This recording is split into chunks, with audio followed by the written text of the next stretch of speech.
Hey. What's the problem? What? We're stealing the fucking car. What's it to you?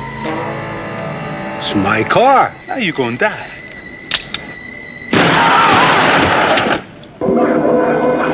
The movie opens on a quiet Brooklyn street where 4 men move like they've done this 100 times before. 3 of them slip into a rundown apartment building while the 4th lingers outside, eyes scanning the block. They're not here to talk. They're here to collect, and if they don't get paid, someone is going to bleed for it. Inside, an old man named Charlie hears them coming. He grabs the only thing he can find, a metal pipe, and tries to hold his ground. But 3 against 1 is never a fair fight, and within seconds he's on the floor, taking a beating that's clearly meant to send a message to the whole building. At the exact same time, across town, we meet the man this entire story is really about.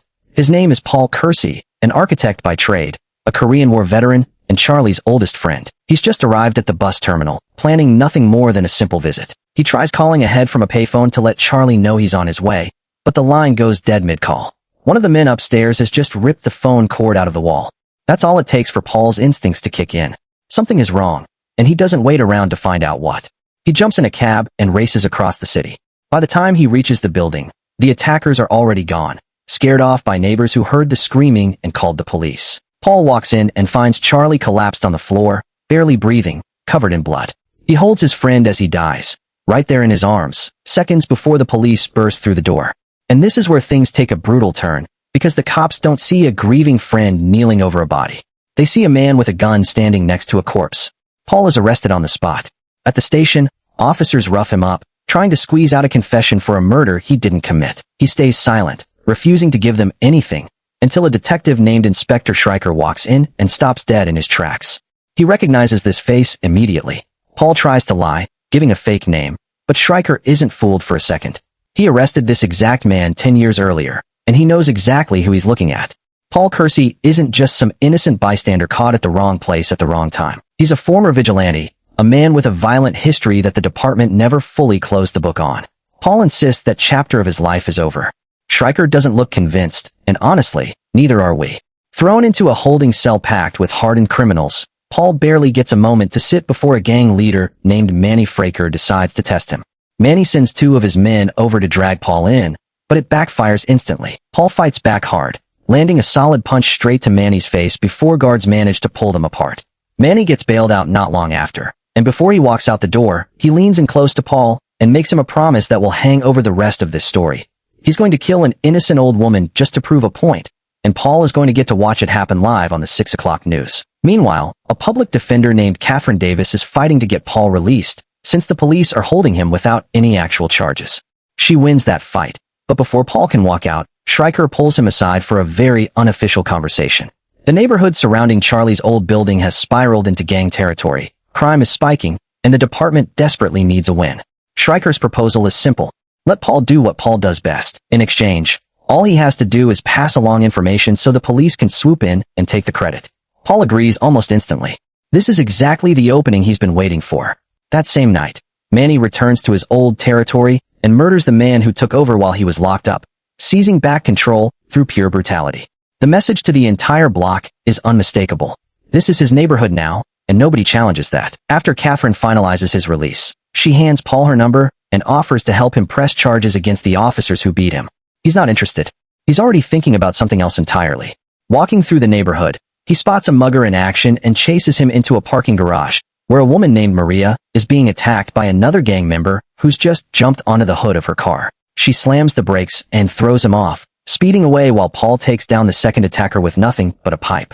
It's clear from the very first day that this block needs more than luck to survive. Not long after, an elderly man named Bennett recognizes Paul near Charlie's old building.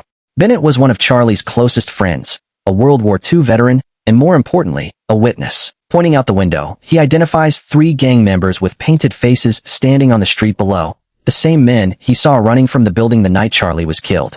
He also points out Manny, and Paul immediately recognizes him as the man from the holding cell.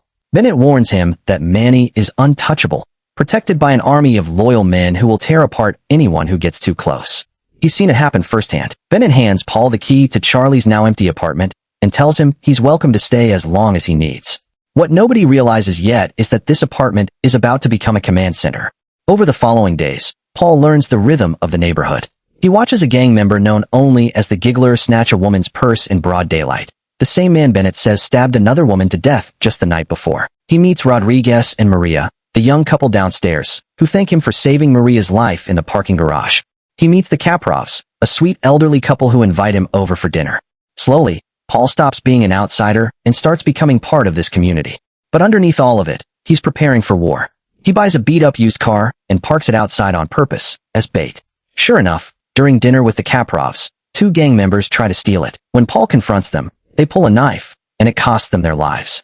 He shoots them both without hesitation, then calmly walks back inside to finish his meal like nothing happened. This is the moment the story tells us clearly. The old Paul Kersey never actually left. Manny doesn't take the deaths of his men lightly, and the retaliation ramps up fast across the neighborhood. Rival gang members are executed. Rodriguez and Maria are harassed on the street until Paul steps in to scatter the attackers. And through it all, Manny watches quietly from a distance, building a grudge that's about to explode. That night, Manny calls Paul directly and threatens to kill him. Instead of panicking, Paul rigs a nail-studded board beneath his bathroom window and slips out for the evening. Someone comes looking for him and gets a very painful surprise. When Paul returns and finds blood on the floor, he knows Manny's crew is closing in fast. Shriker corners him during a late-night walk, pushing for information he can actually use to arrest Manny for good. But Shriker admits something frustrating out loud. Manny is too careful. He never leaves evidence behind. Legally, his hands are spotless. If the system can't touch him, someone else is going to have to. Around this time, Kathryn stops by the apartment and invites Paul to dinner. He warns her the neighborhood isn't safe for her, but agrees anyway. As she leaves in a taxi, Manny watches from across the street, and for one unsettling second, their eyes lock. Then things get worse. Police confiscate Mr. Kaprov's gun after he waves it at an intruder, since owning it without a permit is technically illegal. It's a painful moment. The one man trying to protect his home gets disarmed by the very system meant to protect him. That same night, gang members break in and rob the now defenseless couple. Paul responds by rigging a retractable trap on the Kaprov's window.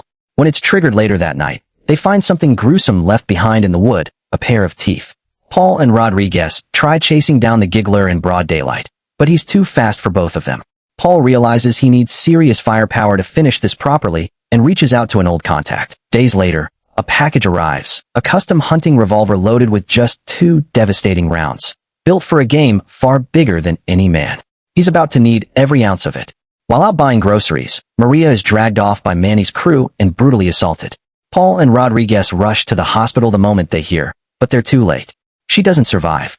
Rodriguez is destroyed. Security footage from the attack turns out too dark and grainy to identify anyone, meaning there's no evidence, no arrests, and no justice, at least not the kind the courts can offer. So Paul decides to make his own.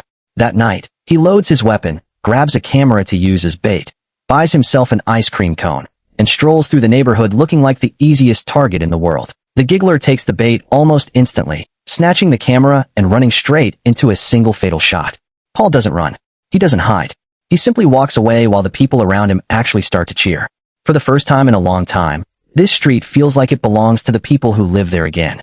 Even the police, somewhat reluctantly, admit that crime in the area has dropped since the killing started.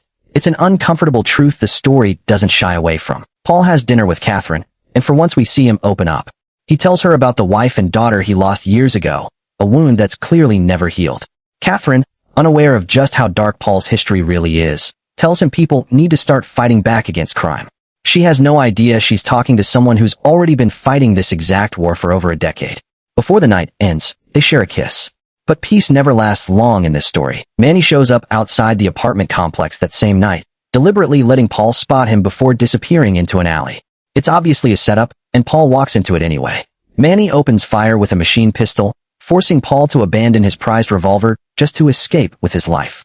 What follows is a brutal chase through an abandoned building. Paul takes down one attacker with his bare hands, gets stabbed in the back by another, and survives only because he's wearing a bulletproof vest, then barely makes it to the rooftop before ambushing a third man with a pipe and throwing him off the ledge. He survives, but Manny isn't finished sending messages.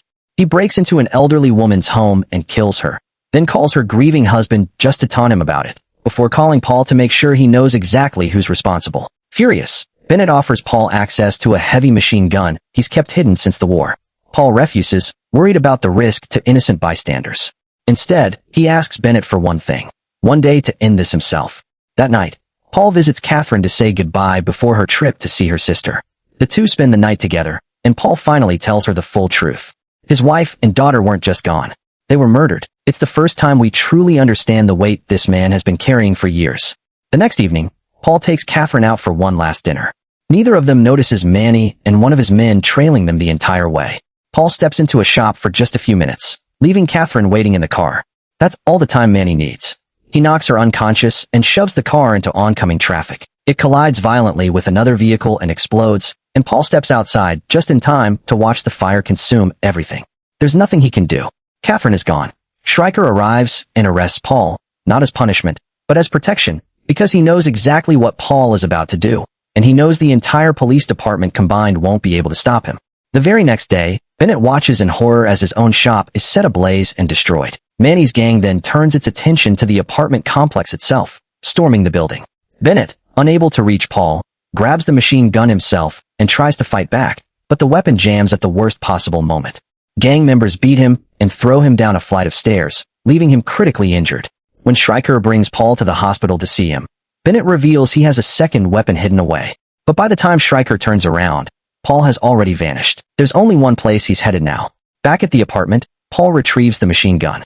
A new package arrives containing something far more devastating, a rocket launcher. Rodriguez, still grieving Maria, joins him without a second's hesitation. Word reaches Manny that Paul has returned, and he doesn't waste a second calling in every gang member and biker ally he can gather. What follows is nothing short of full-scale urban warfare. Paul mows down attackers with the machine gun until he runs dry, then switches to his revolver, blasting through cover to take out anyone hiding behind it.